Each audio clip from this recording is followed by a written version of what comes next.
How y'all doing? I'm actually joined here today by my friend Dan Parker, and how long have you been in the HVAC business, Dan? Around 13 years. 13 years, close to a decade and a half. Yeah, I started a little late in life, but yeah, about 13 years. 13 years. So a decade and a half in the business, and who also happens to be instructor helping the next generation of folks transition into HVAC. How are you doing today, and where are you calling in from? Poplar Bluff, Missouri, down around the Arkansas border, about 45 miles north of Arkansas, the Arkansas border. 45 miles north of Arkansas. Kind Holy. of in the middle of nowhere. Is there a demand for HVAC technicians in the middle of nowhere, Jay? Oh yeah, it's everywhere. There's a demand for heating and cooling everywhere. I was helping a student yesterday in Houston, and there was over 300 jobs available in Houston yesterday. I'm not joking. The building that I'm in right now in New York City, we currently are not, we don't have heat because everybody's been blasting it. And it's taken, well, there's a huge snowstorm out here, but it's taken 2 days just because apparently the building management told me that all these HVAC technicians are just getting so many calls that today's Saturday, but it'll be lucky if they get to us on Wednesday. Uh, yeah, but you've been in the business now for 13 years. How big is the demand for HVAC, and why do you think there's such a big demand right now? There's more demand than there is people, and the attrition of the older techs is outpacing the new hires. There's a couple things that affect that, and like in my area, the rural area, the first 2 or 3 years, you're really not going to make a lot of money. You're going to make good money, but you're not going to make a lot of money until you get your skill set because companies uh, pay for skill. Mhm. And after that, after about 3 years, the income starts really going up tremendously. Um, I reached out to a couple students the last week, and the one that he was in my class 4 years ago, and he made $103,000 this year, or in 2025.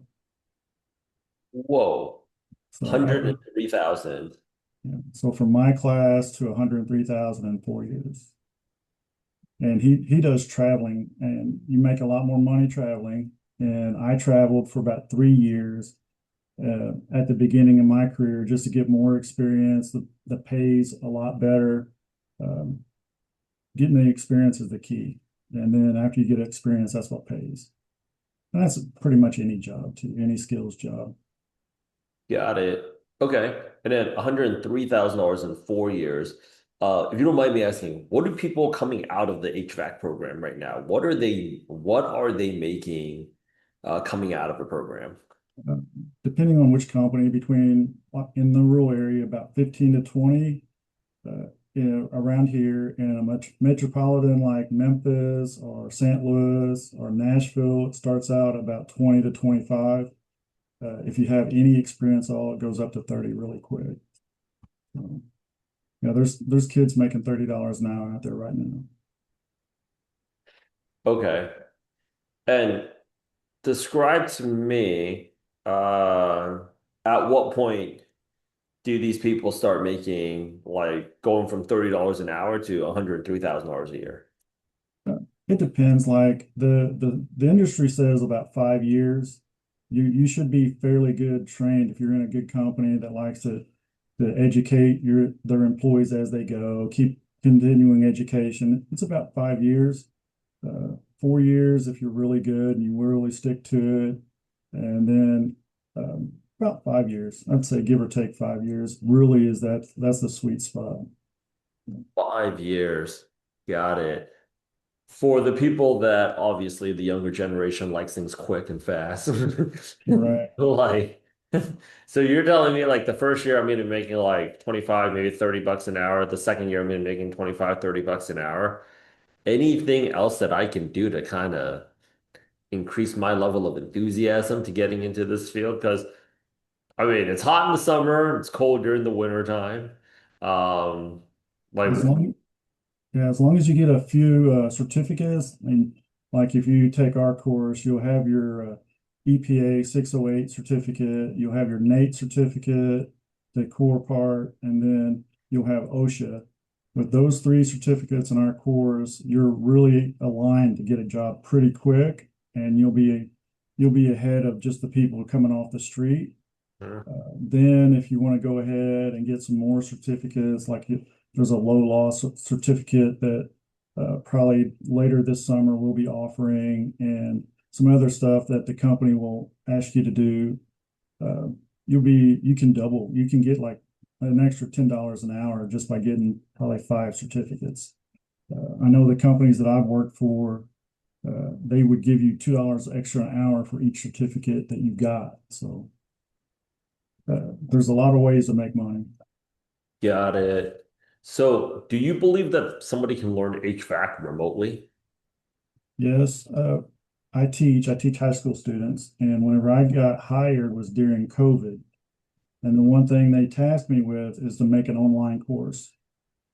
So I started in with like YouTube videos, PowerPoints, talking like we're doing, uh, stuff like that. The one downfall that we don't have is the hands-on aspect, but we can do almost everything. I'd say 90% of the job online. The 10% is where you're going to have to get in and do the initiative after you get the job, have somebody start showing you how to weld, put on the right, you'll learn how to watch how to put on gauges, but actually do some of the little hands-on stuff that we can't teach online. But about 90% of the job we can teach, and the other 10%, the first couple months you'll pick up really quick.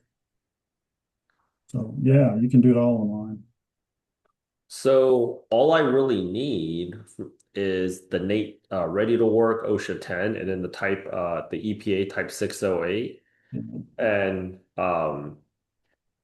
what about the actual like skills of being an HVAC technician? Because OSHA is more like safety. You have Nate ready to work, and then you've got the multiple choice exam out there with the EPA Type 608. But like, is there any additional coursework or curriculum in terms of just giving me as much, I would say, insight experience as I can ask for?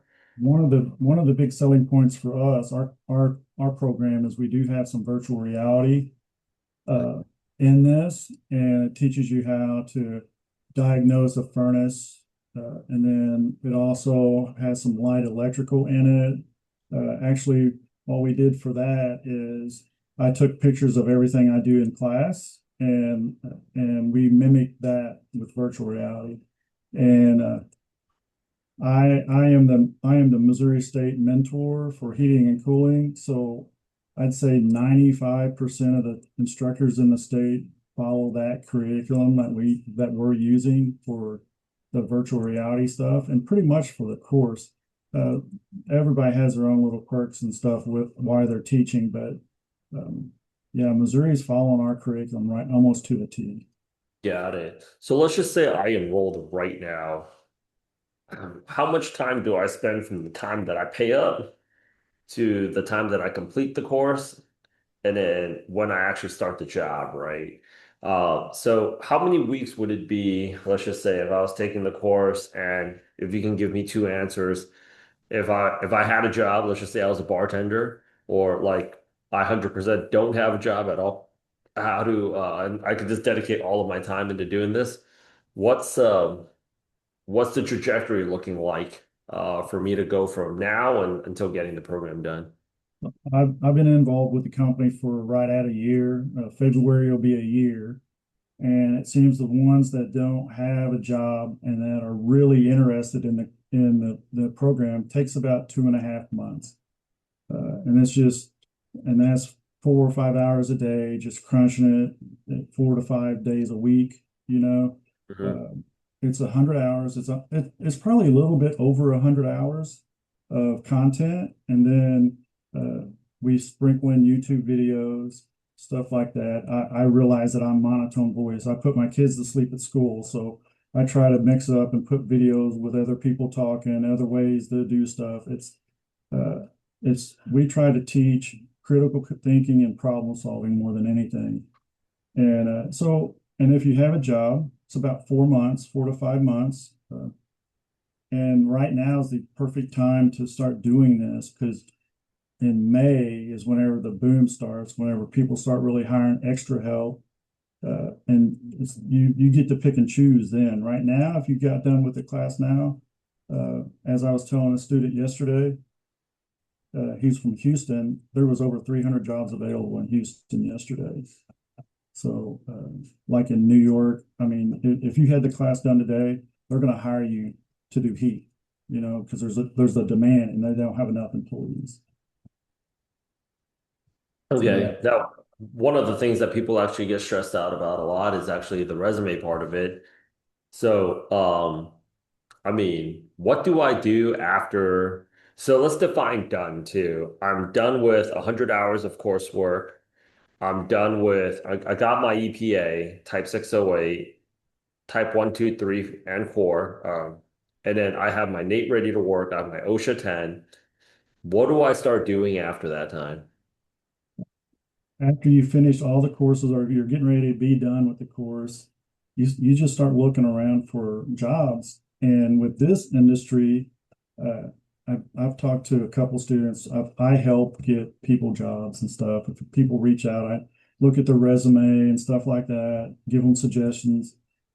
This industry is still old school for the most part. There's some companies out there that are really techy, but applying online and not following up and not trying to interact with the company, you will never get a job. If you apply online, you wait a day or maybe that afternoon, you call the company, make them aware that you're eager for a job. If they're close to you, you might want to stop in so they can put a face to the name and be pleasant. And if you have all the certificates, our class, if they need somebody, they will probably hire you. Mm, Follow up, follow up, follow up. People want you to be eager for the job. Show enthusiasm, walk in with a smile. I mean, uh, I do a seminar every Tuesday night, and I've started doing actually a class, recording the class, and I'm thinking we're going to start maybe trying to post that if it's not really bad. Tyler's looking at that right now. But this week we talked about customer service, and it's a big part. You have to be social. You have to talk to customers. You have to know how to be polite and how to dress and stuff like that. And we went over that this week. Actually, next week we're going to do a resume job search talk to try to show people how I would go about the resume and applying for a job and stuff like that. We'll try to help with job placement as much as possible, but at the end of the day, it's the person that's going to have to find the job.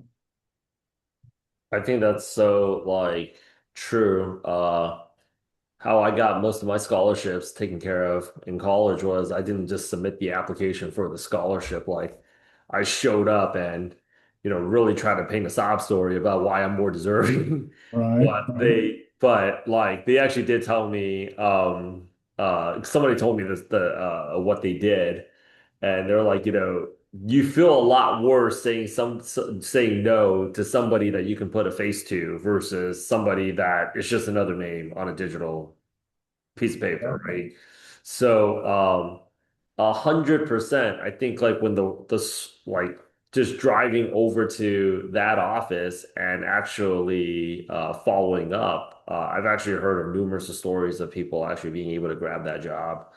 Um, so if anybody's thinking like, oh, like should I even, or is like, yeah, you should. You 100% should. Don't even think about it.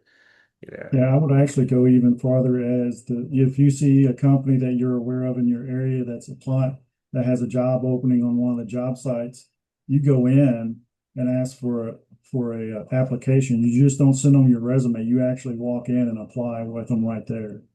So another way around it. You want to be visible. That's the biggest thing about heating and cooling is the more pleasant, more visible. Um, you're going to have to be nice either way, you know. Hustle, hustle, hustle. Okay. All right. And then let's talk about like how important is a resume? Like I've heard some companies they have like a standard kind of job application form that you fill out online. Do you think because a lot of people actually don't have that much to put on a piece of paper, right? How important is the resume? I'd say in our industry, it's about 60%, Mhm. 50 to 60%, especially if you're applying for a traveling job. Is really a lot more important. If you're applying for a local job that you know the company is not as important. Uh, so you always want to do a good resume. I mean, there's enough resume builders online that can help you, and then you have us as a resource too. It's just nice to have. You know, if you don't even use it, it's still nice to have. Got it. So for those of the people that are watching this and they don't know, what is a traveling what's the difference between local and traveling? Because you mentioned that a few times. Right. So local is just running service calls, doing install, doing maintenance, cleaning services. Traveling is more of the on the install side. And whenever you're new, that's probably the majority of the jobs you're going to get is on install. And but what it is like my student, he works for a subcontractor for Walmart, and they go around and the big coolers, the freezers, and they refab those. They run all new lines. They're coming out with new refrigerants all the time. They're actually converting all their units to CO2. So his company has a 7 year backlog already of work. So he's guaranteed a job for at least the next 7 years, and he keeps getting promoted uh, because he's nice. He shows up on time, does a good job. I makes everything nice and neat. They laugh at me in my class because I say you got to make it look pretty. If you're in a residential environment, if somebody's spending 20 grand on a unit, it, you're silly if you don't think they're going to look at the unit whenever you leave. They're going to pick it apart. So you have to be attention to detail, stuff like that, and that'll keep you a job. But on the traveling side, you're dealing with corporate, you're dealing with a safety guy, OSHA, and then FEMA sometimes. I dealt with FEMA down whenever I did my contract in Gulfport. I dealt with FEMA all the time, and you just have to just be able to deal with people, but then the money's double. So if you get a job, say your area get a starting job's $20 an hour. If you get a traveling job, you're going to be making 40 right off the bat. Got it. Whoa, $40 an hour Yes. as a traveling HVAC technician. And on top of that, you get a per diem traveling expense. So that all your traveling expenses are covered. And then they're going to give you between, I'd say 35 and $40 an hour starting out to travel. Um, and I'd say there's quite a few companies. I reached out to a couple people in the last week because we had a student that wanted to try to travel. And the 4 or 5 people I reached out to were like, "Yeah, we're hiring. We're gearing up for after the winter, stuff like that." So there's still jobs with that right now. Why do HVAC techs that travel make more money? It's just harder to get. I mean, it's harder to get people to travel. And that's just pretty much in every tech profession, like light electrical, plumbing, anything like that. If they travel, you just get paid more because it's hard to get people to actually stick with it. And if you get with the right company, it's great, especially whenever you're younger and you have more mobility. I traveled for 4 years right off the bat. I worked in town for about 6 months, got a traveling gig, and then I went to Gulfport, Memphis, Little Rock. Uh, yeah, I just traveled all over the Midwest, South Midwest, but because the money's double. and you get experience. So I was working on everything, light commercial. I worked on some ships whenever I was down in Gulfport. That was really cool. And then like Little Rock, worked on some convenience stores, mainly did convenience stores in Memphis. I worked on residential. You just don't know what you're going to be working on while you're traveling. Sounds like a great way to go out there. Like, and what? I'm assuming they put you up in at least a hotel. Oh yeah, yeah. They make all the arrangements usually. I know Yeah. the two companies I worked for, they made all their arrangements and you got your own, you have a work truck, so you don't have to worry about your vehicle or anything like that. You'll have a work truck. So yeah, it's a pretty sweet gig, but you're away from home for like months at a time. So like the two jobs I had, I actually stayed in Gulfport for 6 months without coming back to Poplar Bluff. So it's just that, but I was making a ton of money too. That's amazing. If I can go back to 18, I totally would. I think that's a better deal than going to join the military. Yeah, exactly. Away from home months. Okay. And can somebody coming out of our program right now, can they go out there and apply for a traveling job? Oh yeah, oh yeah, all the time. I've actually I am 100% higher rate with all my adults in my class, and three of them in the last couple of years have went on just right out of the class, going to traveling jobs. I know of two people going through our class in the last year that's went on traveling, and as of November, they still had their jobs. I haven't really talked to too many students during the holidays, but the people that get on Tuesdays, I try to follow their career around. There's a guy that was took our class in Chicago, didn't like the code, applied for a couple jobs in Louisiana, and they paid him to go leave from Chicago and go work in Louisiana with just this course. And how much was he making off the bat? He was making $200 a day. $200 a day. Whoa. Where do you think most of the jobs are physically located for traveling? Um, you can well they have their like their own bases. Like I know there's a couple of them out of Oklahoma that I've talked to. Actually, one about 30 miles away from me right now that does a lot of work. Then up near St. Louis, it's all I don't want to say regional, but like I know one of my wife's friends, her son got hired out of a company out of Naples, Florida, from Poplar Bluff, and he traveled all over the Southeast. So that's whenever I was saying the traveling jobs, you really need a good resume, is because that'll stand you out. You can't walk in and say, "Hey, I need a job." You know, they look at the resume, they look at your certificates, they look at your background, your work history, stuff like that. If you can pass a background check, of course, really helps. I know Me. whenever I got my job in Gulfport, it's called a TWIC card, and it's to be able to go on the military bases to work on heating and cooling. I got that years ago, and that's what got me my job in Gulfport is because I spent $100 on this background check, and I was getting a ton of money, because I could work on stuff. So there's stuff like that. You can increase your income too.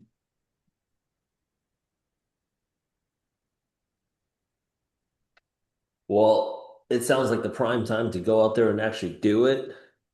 And then you have a few trainings coming up. Are those available to people outside the program?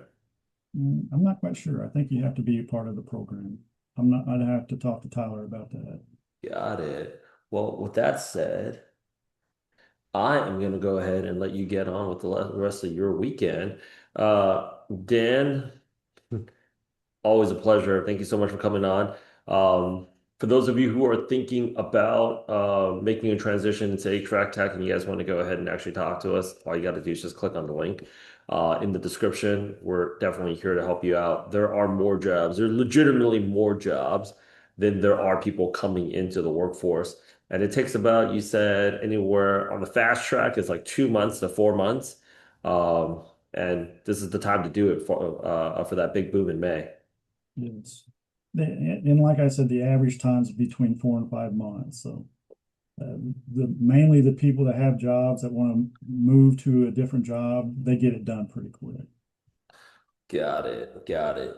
Okay. All right. Well, Dan, thank you so much for your time. I'll let you be on, man. Thank you so much. All right.